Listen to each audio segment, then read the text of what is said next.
It's Song Talk Radio with Michael, Neel, Phil, and the gang. Welcome to Song Talk Radio, the show with songwriters talking to other songwriters about the craft of songwriting. Surprise. We share tips, tools, and techniques, and together we all become better at writing songs. That's the plan, anyway. I'm your host, Mike Proudfoot, and with me are the members of the Song Talk Radio Action team, my co-hosts, Phil Emery. Phil, how are you? I am actually very good today. I've got a couple of answers to some things I've been working on, so I'm looking forward to sharing that with the audience. Excellent. Very, very intriguing. Yes. And Neel Modi. How are you, Neel? I'm doing quite well. I'm vaccinated now, and I'm healthy. Perfect. That's what we like to hear. Everyone should endeavor to get vaccinated. I believe Neel is just half vax.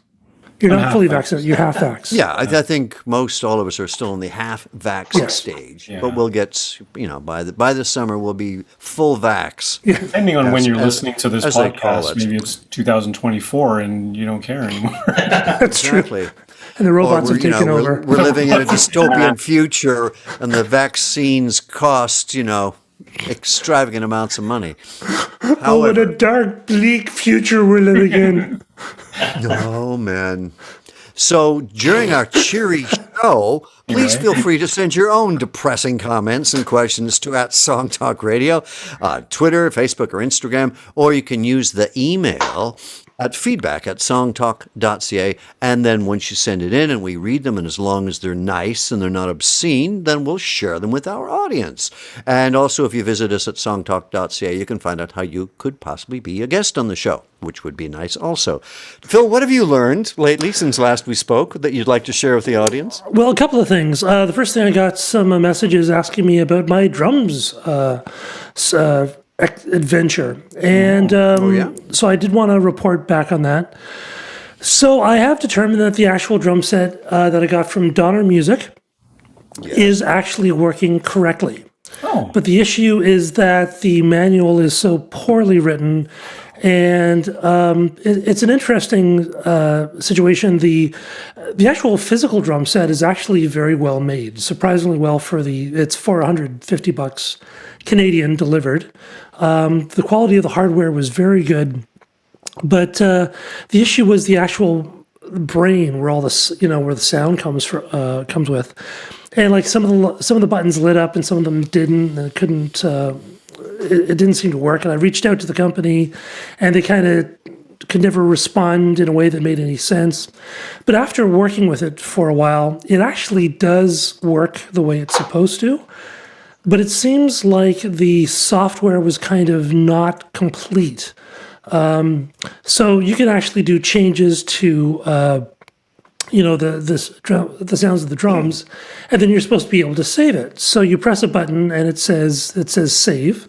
So you press the button and it says do save, which I guess is, someone with English as a second language. So they said do save. But of course, in the manual, it doesn't tell you actually what to do after that point. So you press do save, and then I finally reached out to them. They said, you have to press drum kit, which is a button that actually never did anything any other time. So you press the drum kit button, but then nothing happens. Now, I've dealt with electronic instruments for decades, and usually it would say you press the save button, it would say do save, and then you'd press it again, and it would say save to. It would allow you to choose where you want to save it to. Then you'd press save again, and then it would respond with saved.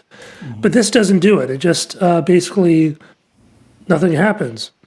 So it actually does kind of work. So if you are looking at a cheap drum set, I think this is a fairly decent one to purchase. The Donner DED 200. And if you get one of the cheaper kits, it actually comes with a drum stool and headphones and drumsticks, so it's all good. So it actually does kind of work. It's a little fidgety. It's not the UI is not the best designed, but it actually does what it's supposed to do. So I want people to know that it actually is a worthwhile investment out there. So you did get it working. Yes. And are you available for tutorials? Exactly. That was my next On how question. to, yes, I think if you are having trouble with it, it's just that it doesn't work the way any other electronic music instrument has actually ever worked. So if you're expecting, it just feels like they kind of got the piece to like sort of like a good enough state and then released it.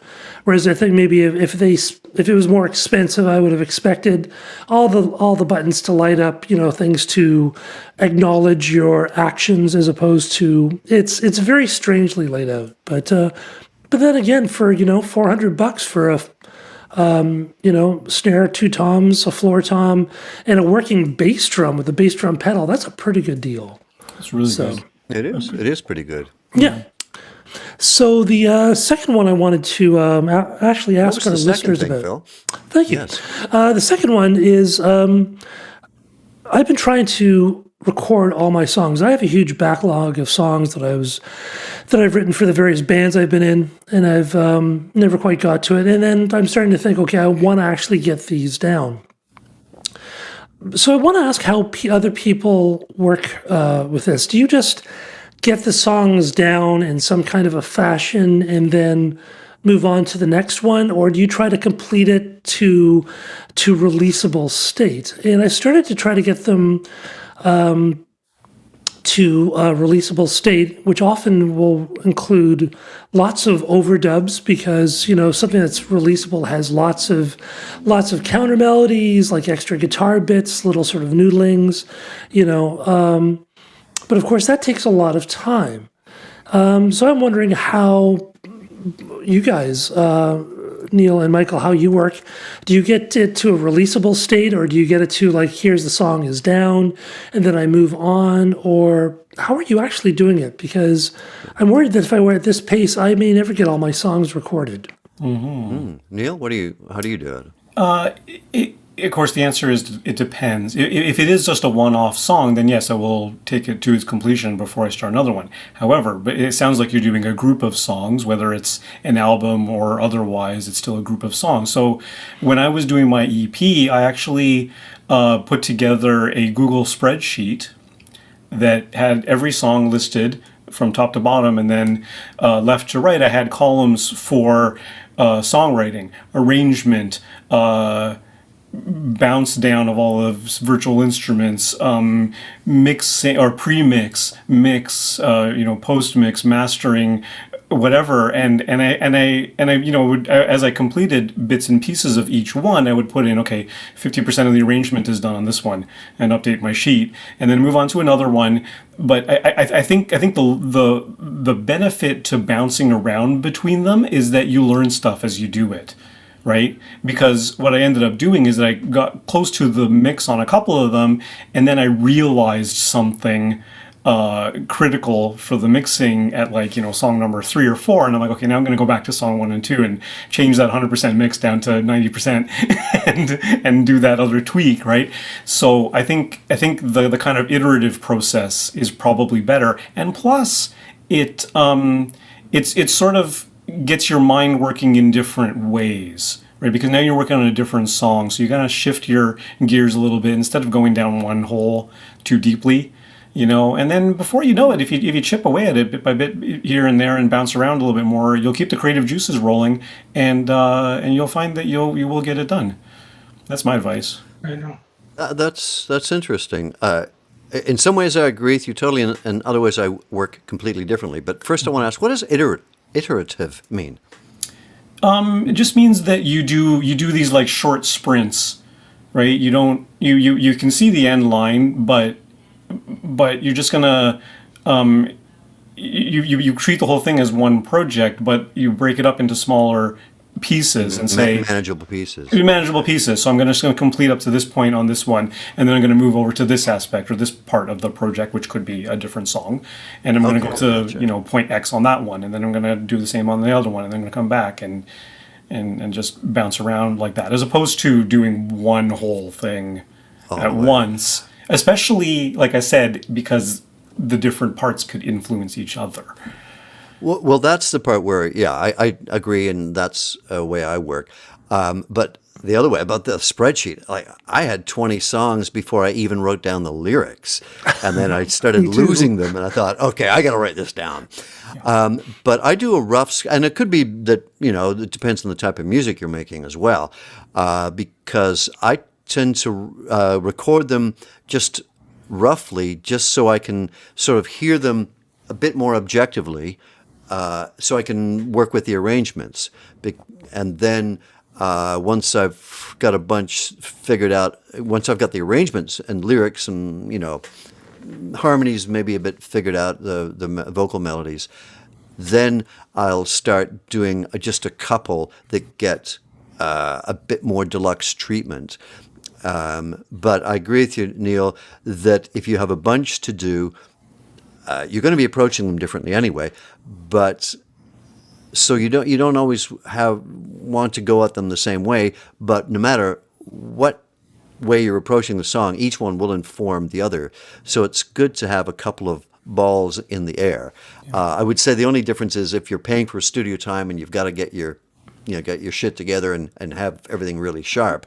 But now when you're working from home, and it would, I guess, depend, Phil, on how many songs you have collected, it might be also helpful to, I guess iterative is also a nice way of managing it, where you take 10 or 12, and that to make even if you don't do it this way, but to conceptually think of them as an album, so you bunch them together, because that also informs how you make the song sound, right? You don't want them sounding the same, and so if you find ones that are thematically connected, or speak to you in a consistent way, then when you put them together, you want to find production ways to make them distinctive as well. So, sort of managing, depending on how many you have, managing them at the beginning will also help. But yeah, I don't know. I guess if you get, it also depends probably on how good you are at the recording process and the mixing and mastering. Because I get a lot of pieces right to the mastering or the final mix, and then I'd like to hand them off to someone else to get fresh ears to it as well. I'd love to find that's out the answer. But I was going to suggest, our listeners, please write in and let us give Phil your advice on how it works for you. Yeah, Phil, just to add one more, sorry, Neel, how many songs are we talking here? About 45. Okay. A long album. You got yourself a triple album there, I say. Well, they're all like 3 minutes long, right? But no. But the other thing I will say for myself is that like the spreadsheet thing is nerding it out, but it does keep your brain organized. But really, that's a great idea. I started doing that when I was working for clients, and I could share the spreadsheet with them to let them know the progress and what we needed to do next, and what the next recording session was going to be about, and all that sort of stuff, just to keep the client happy, and so we're organized in that way. And then I just adopted the same process for my own stuff. So that's really where it came from. No, it does make sense, because I had someone that I'd co-written a song with come back to me after 2 years and say, there's interest in this song. Can you send me all the stems? And I didn't have her final vocal. And if I'd had, and I was driving myself crazy looking for it, but if I'd kept a spreadsheet, I would have known that, the final vocal she had recorded somewhere else, and then I wouldn't have had that anxiety for a while. Mm-hmm. So I think it's a good idea to write things down. And Google Sheets is a great thing for that, too, because it's free, and you can get to it on your phone, you get to it on your computer, so... Exactly. That's true. And if it's on your phone, you can dictate to it. Okay, so please write in and give Phil your advice, and let him know what your experience has been. Before we get to the main event, Neel, did you have anything else that we need? I think I'm good for today. I'm okay. All right, good. So am I. I don't have anything pressing. You want to talk about your new keyboard? I haven't quite set it up yet. I've played with it a little bit. It's really cool. I'm actually thinking about doing a YouTube on it, because making it work in Cakewalk was a little finicky, because Cakewalk by BandLab, as usual, is not supported by the manufacturers when it comes to DAW control. Like the play and the stop, and it's fully integrated with Ableton, with Logic, with Cubase, with Nuendo, for crying out loud. Who still uses Nuendo? And all these other programs, but of course Cakewalk always gets left off the list. Right, and there's a whole thread on Native Instruments forum where all these Cakewalk users are like, please give us integration with your hardware, So someone did do a workaround which gets it sort of halfway there, but I'm still working on getting the parts for under the desk tray so I can use it at my desk. Right, so to make life easier. I'm waiting for stuff to come in from Amazon and stuff. So once that's we'll update people when that occurs. Let's get to the main event, ladies and gentlemen. We're welcoming, we've got two guests coming in tonight. First, we have Nabil Durzi, who, after playing a number of different types of bands and genres, rock to jazz, started working as a solo artist under the moniker Nabs D. He's recorded 3 solo albums in his home studio, focusing mostly on instrumental songs with many layers, compositions based on his life, the world, people, positivity, healing, spirituality, comfort in different genres. And in March, he released a dance single called Shine On in collaboration with the sax player Michael Massaro, who is also with us tonight. So let's take a little sample of that, and then we'll come right back with Nabil and Michael.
Nabil, Michael, welcome to Song Talk.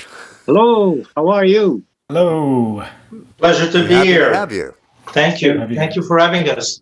Thank you for having us. And thank you for playing the song for us. We'll play more of it in a bit. Before we go any further, do you have any advice for Phil and his massive backlog of amazing songs? Well, actually, I was listening to Phil, and we work very similar. Because I do the same thing. We're actually working on an album right now, and we're basically working on 10 tunes, one at a time, of course, but we never quite complete each tune. We get to about 85-90% of the tune, and then we just make sure we save it on a hard drive, move on to the next tune.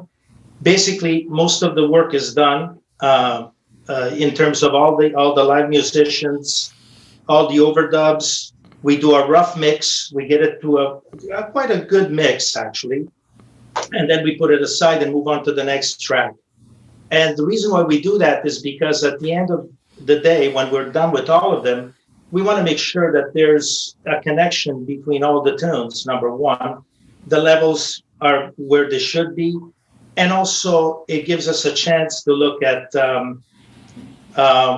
the order of the tunes, the flow of the CD, the flow of the album. So it makes a lot of sense to get the tunes up to a really good point, but then move on to the next track, as far as we're concerned. Everybody has their own way of working, of course, but we find that that's the best way to work. And I'm an old school type of musician. I go back a while, so been in the studio. And the beauty about what Neel was saying, or what Michael was saying, is that the fact that we're now at home and being able to record, we can really take our time to get things done, and get them to a point where they sound really, really good, but not quite get there. And then, like Michael said, the last step is, of course, the mastering, and I leave that to somebody else to master. I find that really helps a lot. Sure.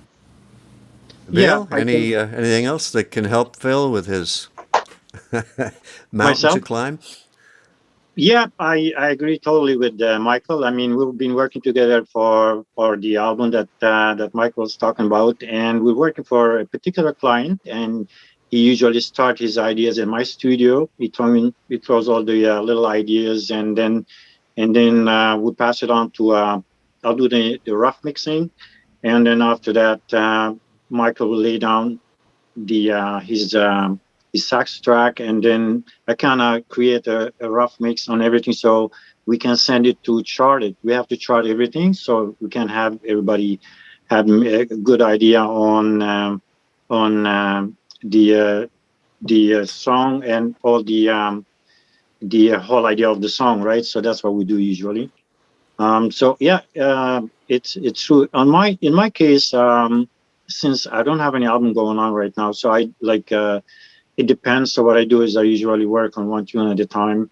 And if I hit a brick wall at one point, I'm like, don't have any inspiration or lost inspiration, I will move on to a next tune, next song that I have probably 6 or 7 tunes are on my library, and I'll pick up the one that I've been working on in the past. Kind of get out of this, hole that you've been, stuck with for a little while. And that's why sometimes I get out of my bass playing, for a little while. I go into, let's say, pop or EDM or the electronic music, and then at one point I go back to it, and I get like fresh ideas and fresh mind, and I'll be more inspired on the song. Yeah. Speaking of the songs you're collecting right now in EDM, the one that we just played a piece of, Shine. Excuse me. So what, having played all these different genres, what led you to this one? Where did this particular song, Shine On, come from? Is it actually, like what the others are you working on? I've been very interested in electronic music in the past, and I worked on other ones. And actually, as a matter of fact, I worked with Michael on another one before. It's called Dreamers of Hope. And I'm kind of it's just something to get me out of my bass playing. And so something just in a different genre. So for some reason, I really enjoy the electronic and the layered tracks and all the synthesizers and synth and arpeggiation sequence and all that, and the layers and how you can come up with a nice melody with the power and the energy of that stuff. I really enjoy doing that. So this is kind of an exit of my bass playing, so for instance, like Dreamers Shine On, I probably wrote a couple of years ago, and then I thought, I'm going to come back to it and see what I can do with it. And I presented to Michael. Michael really liked it and said, well, let's do something different about it, not just an EDM electronic style. Let's just add some kind of 80s vibe to it. So I think the sax will work beautifully on that. So at the end of the tune, we added also kind of an 80s vibe with strings and all that stuff. Just bring it to a next, another level, not just an EDM. So that was the whole idea, yeah. The inclusion of the saxophone and stuff like that, was that something that you wrote the song first and then left some room for Michael to put a sax thing on it, or was that sort of the plan right from the outset?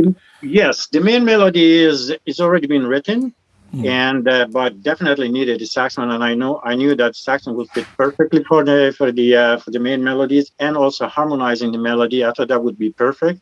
But in the middle of the song, there is a lot of improvisation that I let Mike just take over the improvisations part. There's 2 parts of improvisational part in the middle of the song. You're probably gonna hear it. We'll hear it, and so that's when Mike really just played really, really well. But the main melodies are already been written before. Yes. Thank you, Nabil. I appreciate your support of my playing. And, I actually, for me, it's a completely different thing. Like, it's not my idiom at all, but the idea of fusioning EDM with jazz and the jazz element, I thought that was actually something that I wanted to explore. And I really liked the track that Nabil set up for me. And I thought, you know what? everybody gets boxed in these days. You're a jazz musician, or you're an EDM musician, or you're a contemporary. And I think in the 21st century, we should be artists and musicians. And if the music is good, and it really, and you play from your heart, and you mix it properly, I think that's very important, so that people can actually enjoy it. Then doesn't matter what genre. That's Yes. right. It's very valid. And so I really enjoyed the whole process. And at one point I told Nabil, I says, Nabil, I'm into this completely. So, let's really get into it. And I'm really happy about the results. And, and I think the fusion of the two style of music really works. And I hope that people enjoy it. Yeah, and then me and Michael, we worked together in the past with different tunes. We did some couple of jazz tracks together, and also another dance, and it's kind of alternative music, popular stuff together, and this sounded they're all over YouTube and Spotify. So we've done a lot of work together. Currently, we're working with another artist that he's putting an album together, as Michael mentioned. So so this is also in the work right now. Yeah.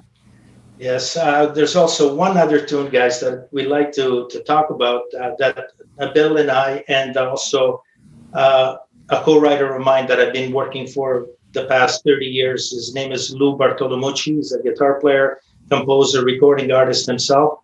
And so we just completed. It's in the can. It's ready to go. We're just looking for the right time to actually put it out there. And it's called New World. And basically, what it does, it pays respects to the past, and then it just goes through all these different transitions, and then it takes off into the future through the EDM contest, which Nabil is very well known for, and he's very strong when it comes to that. So it goes into the stratosphere at the end, and we're very excited about this tune called New World. And maybe if we get a chance to come back on your show, we'll actually feature it there. Yeah. And this tune, New World, for New World, that it was a very, very simple idea that I've written on my bass guitar, and I did like 3 or 4 different bass tracks. One like the rhythm, and one was the melody, and one was the arpeggios. So just presented to Michael, and it was already there, and Michael really loved it, and Lou as well, Lou Bartolomucci on guitar, and Lou came out and Michael came out with a beautiful classical intro that I never thought of. So like when you have a collaborative project together with people co-write together, it just opens up to further transition, right? And that's just it. The transition part of the song just opened up and took over and went over to different directions, which I never thought of. Mm-hmm. Yeah, great idea. There's something I've always kind of wondered about instrumental music and composition, which I've done myself, to be honest, but do you guys, like you're talking about, with New World, for example, it kind of paying homage to the past and then looking to the future, is there always a kind of narrative like that you can actually talk about when you start a song, or do you just start noodling on an instrument and see what comes out? Me? Either one of you. Michael? Go ahead, Nabil. Okay, yeah. I usually noodle around. Okay. Most of the time I'll be sitting on my keyboard, or I don't write like off my head. I'm not really good writing from my head. I got this tune running in my head. I just I'll be, let's say, working on my bass, doing some groove, whatever, and then I have my the DAW already open, my music program ready to go, right? So as soon as I hear something really interesting, I just record it, and I'll take it from there. But yeah, usually I just be working my keyboard or on my bass, just coming up with the idea during my practice or whatever I'm doing for that day. Yeah. Well, for me, it's a little different. Basically, I either start playing some changes on the piano, and I come up with a melody. So because I'm a single note instrument player, besides playing piano, but as a saxophone player, you're playing melodies. So my strength comes when it comes down to it. It's actually melodies. So once I've got a chord progression, I come up with a certain melody. I start building the tune, start getting the form of the tune, and then of course I come up with the name, and then the philosophy comes behind the name. All of a sudden, I say, well, this is what this song means, and this is the way I want to project it to people, so that hopefully they'll get the message. Like my last CD was called Love in Motion. And so there's eight original tracks and 2 covers, and Love in Motion. I felt at the time, that's really important. We need that, and especially nowadays, the way things are going right now, there's a real strong theme about that. But in particular, New World, and that's to answer your question, Neel. That's why we came up with New World, because this is really what's happening right now. And basically, music reflects what we're going through. It's one thing to be able to play, other people's music, jazz, classical music, and go back. But, I feel as artists nowadays, when we write, we should write with the intent of showing the world in either from a musical standpoint of what we're going through and how our world is changing. Just like a painter would create a painting to show the world, what they were going through back in their time. Mm-hmm. It's very true. We have our monthly songwriters Song Talk meetup, and of course, in the last year or so, guess how many songs people come to the meetup with that are about COVID? It's kind of incredible. It's like every meetup is like 3 or 4 people. We wrote this song thinking about the pandemic. So, yeah, reflecting on their circumstances. Exactly. Nabil, what was the impetus? Where did Shine On come from? How did that come together? Again, it's also related to what's going on right now in the world, right? It's a very positive tune, very happy and very So what's going on right now? Not only here, all over the world, globally, right? Pandemic and whatever politically what's going on, right? And so this is like a positive message to everybody. It's kind of like there is hope. There's always hope. There's always positivity and love in this world, right? So that's why it has all those elements in this tune that has kind of a beautiful transition and kind of a dance feel to make people feel not only feel better about their life. There's a lot of depression going on. There's a lot of mental health going on right now in this world all over. So this is like it's a positive message globally about not only COVID, about life in general. Can you talk a bit about the writing of the track? Did you start off with like a loop and then build up on that, or what was the? Sort of. I layered it. I think the tune has at least 24 tracks, and there's a lot of pads and a lot of sequencing I'm using, and then I kind of modify my own sounds from the stock sounds that I use. Reason Propeller Head, if you heard about it. Reason? Of course. Yes, I've been using this forever, and and they are really good in the dance music plugins. They have really good sounds and good synth sounds and arpeggiation and all that stuff. When I started the tune, actually, again, to answer your question, is like I always start with the melody, and then I don't know where it's going to take me, but for this particular tune, I think it meant to be that, to go that direction a couple of years ago. I guess I had this feeling of I'm going to be writing something really dancey. I didn't think about it as an electronic tune, but dance feel good, kind of a dancing tune, right? And then it evolves, and I do use a lot of loops, yes. But on top of the loops, I also use real drums for fills and stuff like that. Most of the time I have about 3 to 4 drum tracks I use. And particularly in this one, I use about 3-4 drum tracks. So I'll have the main one, and then I'll have the claps, and then I'll have one for fills and crashes and all that stuff, and kind of what I do in this kind of production. There's a lot of panning, mixing strategies, and we have to make sure the levels are properly done and the panning are properly done. And then I also do a lot of EQ on the sounds. I try to use a lot of the high passive frequency, low passive frequency, and during the EQ, because you want to sound the bottom end really, really tight. But the top end, high to mid range and frequency are really nice and flourishy, right? So you want to have all these low, mid, high range are all kind of, you can hear everything clear, whatever you want to, you listen to the song in any part of element of the song. But I did start the song actually with just a melody. Interesting. Yeah. You, I know the propeller heads very well. I used to use Rebirth all the time, and I love that. I don't know if you remember that. It was hard to work with once you get first, but I loved it, actually. Yeah, I remember downloading it once, and I'm like, I have no idea what to do with this, and I kind of rejected it.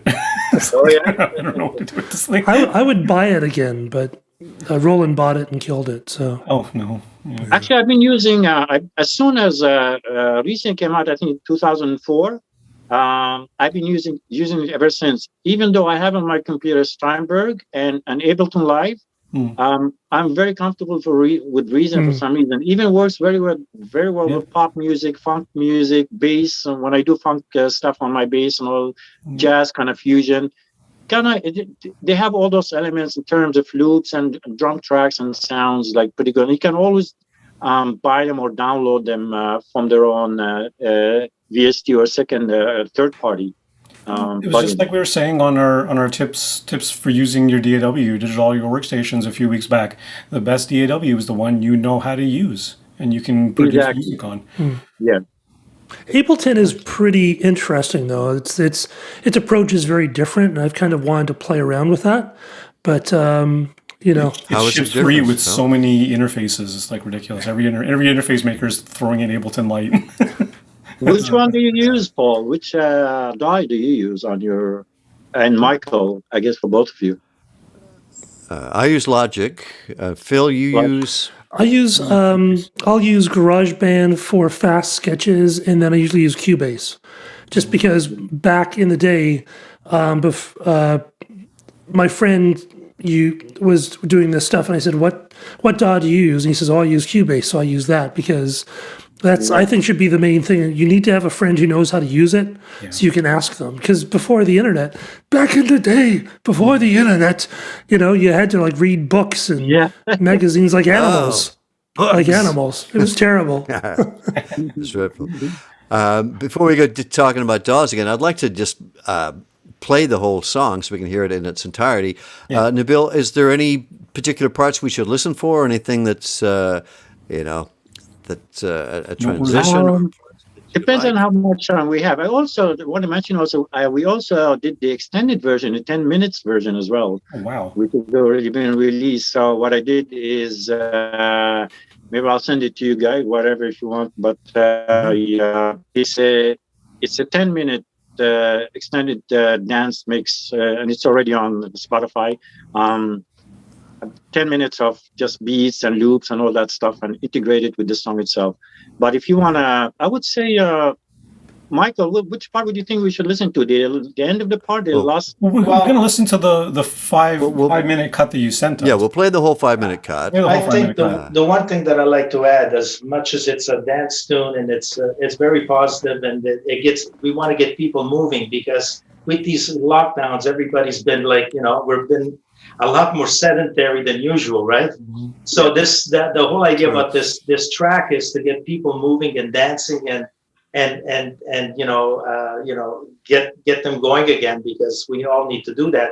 The one thing that I would listen for is the siren, because there is an SOS kind of siren happening, which as much as it is fun, it also says, hey guys, something's going on here, right? Mm-hmm. So not without trying to get political about the situation, but listen for that. I think you'll enjoy it more when you put it in that kind of context. Okay. And also at the end of the song, like when the song stops, you think the song is finished, and then there's another part that comes in after, like in like 1, 2, 3, 4, and there's something comes in that's like continuous. So that's going to be a totally different part of the unexpected kind of a part that it's gonna coming in right after. That's Yeah, that's an interesting part to listen for. Yeah. Okay, cool. Right. Let's give it a spin. This is Shine On.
Great. That's Very cool. Shine On by Thank you. MC.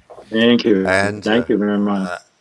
I do. I mean, there's a lot of parts to it that are great. I do like the strings. So I was thinking when I first heard it, I wasn't even thinking 80s. I was thinking a bit earlier, like disco strings, or even earlier than that, the like Philly sounds, that kind of stuff. It was Travolta came to mind that time. Yeah, very much. Bee Gees thing happening there. But not a nice mix of textures in it as well. And sometimes when it's all electronic, it all has kind of the same feel in a way, even though there's a lot of different sounds. But having the sax and having strings, there was a lot going on without it being too dense. Yeah, the live instruments really do make a difference, Michael. I think it's important that people that are writing electronic music, and there's a lot of people doing that they start implementing more live instruments and get us musicians back to work again. Very much so. Yeah. Phil, what did you think? Yeah. Oh, sorry. Go ahead, Nat. Yeah. I don't play live bass on this one. I'm playing like a MIDI bass on this tune. It didn't sound like you were playing bass. Yeah. Yeah, and I tried to play live bass. It just didn't really fit in properly with the electronic music. I said, well, I have a MIDI electronic, bass, and that works perfectly for that. Yeah. Mm-hmm. So. Yeah, I really like the disco strings at the end. I thought that was actually the most successful part of it, because it actually sounded like, those Donna Summer, back in the day. That was huge. And it's interesting because it's kind of come back now into vogue. It's a bit sort of okay to like disco, where back in 76 it was not cool to like disco. But now there's been sort of this resurgence, and there's a lot of hipster people who are really into disco in a way that wouldn't be. I want to ask about the song length, because 5 minutes is a long time for a song. Yeah. So how do you determine the length of a dance song? Well, that's a good question. For this one, I do agree it's long, but it just. I'm not saying it's too long. It's just I'm wondering. Yeah. You guys also have a 10-minute version, you said. We have the dance mix version, which is 10 minutes, but this one is about 5 and change. And when I compose or write a song like this, I don't think about the duration of the song, more than the melody, how it evolves, and how we transition from one part to another. Whatever makes sense to me, as and of course I present it to like my family, friends, and what do you think about it, just to get their opinion about it. I guess it also depends on the tune itself, right? Where the tune wants to take me. So yeah, the duration of the song, like I do think some of the times, there is some parts of the song that it's very repeatable, and sometimes you really like that. Oh yeah, I like that idea, the repetitive part. But this one in particular, I guess it just want to take me from one part to another without thinking about the duration or the length of the song. Some other songs they do, different perspective, yes. I was looking at it from different point of views. The tune has multiple venues that it can go in. Usually, being an old school type of musician here, I go for the 3:15, 3.5 minute, no more than 4 minutes, 4:10 at the most, But Shine On, what I was thinking is like it's perfect for DJs. And it's really good for like a workout type of situation. Although, I played it for my sister who works out all the time. She says, do you have a longer version of this tune? I really, so hence the 9-minute version that Nabil came up with, and so there's multiple aspect about the tune where people can actually enjoy it and so that's why the time to answer Phil didn't really matter with this particular tune. Yeah. Although you can stop. Sorry. Yeah. What is really interesting about it is that it, like for a pop song, it's pretty long. It's almost 6 minutes, right? But similar to what you were referencing earlier in the show, Michael, about jazz.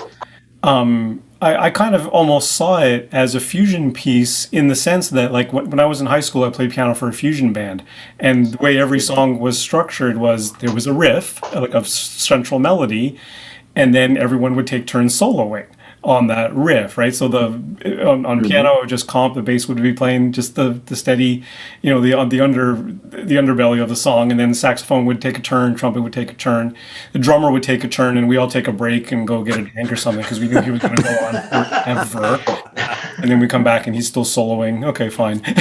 but because you guys are working with so many different layers upon layers, you got the strings, you got the saxophone, you got the electronic, you got that other synthesizer, you got that sound going in the background. I kind of missed the siren. I didn't hear the siren. But anyway, the point is, like, and then the breakdowns, like the dropouts, right, where you just completely cut out and then kick back in, or even that halftime section, like. It's sort of like, yeah, you can keep that loop going, but the question is, how do you keep it interesting for multiple minutes? And I think you guys have totally pulled it off, because every 16 measures, you're switching it up with something new and fresh and interesting. And there's some repeats of things, which of course is expected. So you get back into that hook. But very, and to answer your question, so the idea was like to keep it's a dance tune. It's like a house tune for people to dance with, motivation and energy and all that. Workout, maybe you can be on the treadmill, and you can actually burn while you're listening to like 5 to 10 minutes tune, the same, like, nice beats going on especially the extended version, right? So I guess we thought about it in this kind of perspective. It's a dance tune for people who wants to dance and all that stuff. So let's extend it a little, make it longer, and add more beat to it, and more interesting stuff too. And the siren is the sound of the siren. It's not like the sound. In effect, sound is the melody that plays in the beginning of the song, right after Mike's introduction on that synth sound. That melody. Okay. Yeah, right. that sound. I wondered about that. Yeah. Okay. Gotcha. That's the melody. Right. And Neel, the fun part about this tune was actually the mixing of it, because how do you make everything be clear and come out and have the right context. I mean, for someone that hears it for the first time, especially. EDM is really bass heavy, so you go, wait a minute, like bring back the bass, like but the bass is really, it's the concept of all of that to make it all work. There's a few different types of fusion besides the jazz and the EDM. Like there's the fusion of the the 70s and the modern, like, EDM music that's happening right now. It's all that combination. So when we got to mixing, that's something that I think for anybody listening that is working on new tunes, the beauty about today is that you can take your time in mixing. If we had to mix this tune in a studio, it would have cost us a fortune. And but mixing it at Nabil's studio, thank God for that, is we could take our sweet time to get all the nitty gritty so that it could sound good in that particular sense as well. Right. Yeah. And when it comes to mixing, especially stuff like this that's got lots of layers, everyone's always like, oh, I need this plugin, I need that plugin. No, what you need is a mute button, because what you leave out is just as important as what you put in. That's right. And that's especially important with this style music. Yeah, the adage of less is more. Yeah, it really counts, especially when it comes to mixing. Yeah, we all need a mute button. Just so you're hosting the Zoom meeting. You can mute anyone you want. Hey, yeah, you got the power, buddy. Yeah. So this is the first kind of single from a project that New World is a part of. That's the next single, so to speak. And so this is part of a bigger project, or you're making good songs and releasing them as they come. Where's this going from here, I guess, is the question. Yeah. So the next one is again New World is going to be a fantastic, totally different approach, different songwriting, very collective composition co-writers with myself, Mike, and Lou.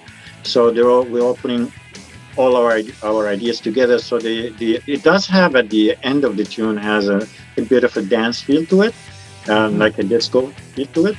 But the bulk of the tune is very jazzy, Latinish, got a lot of elements involved in there. Okay, That's great. Well, we'll be looking out for that, and when New World comes out, we'll have you guys back. That sounds Thank you, Michael. great. Thank you.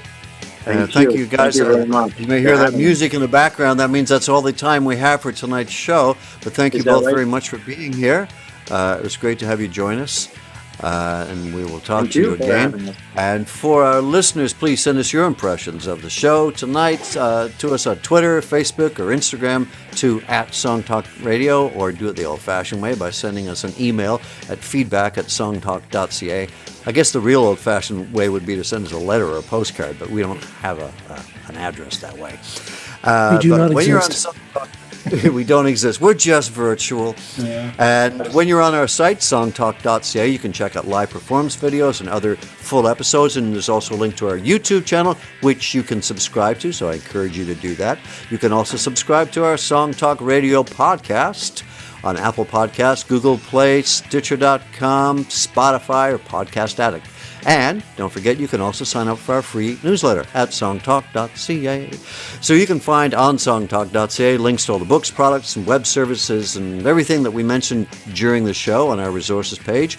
Please join us at our next Song Talk meetup, which is free to join on meetup.com and free to attend. You can find the link to that also at songtalk.ca. And if you want even more of us, well, you can find more Phil at... You can get your Phil at PhilEmery.ca. Yeah. And you can get your Neel at NeelModi.com. And Nabil, what's the best place to find you?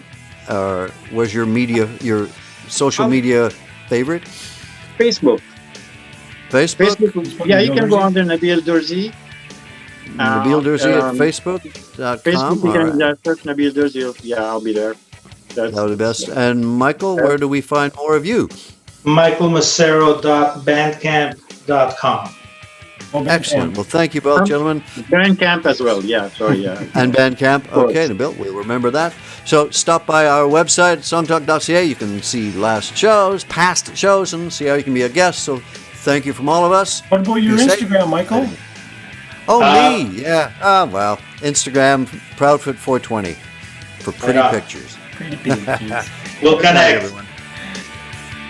That's Thank it. you. Thank you. Good night. Good night, everyone. Yeah.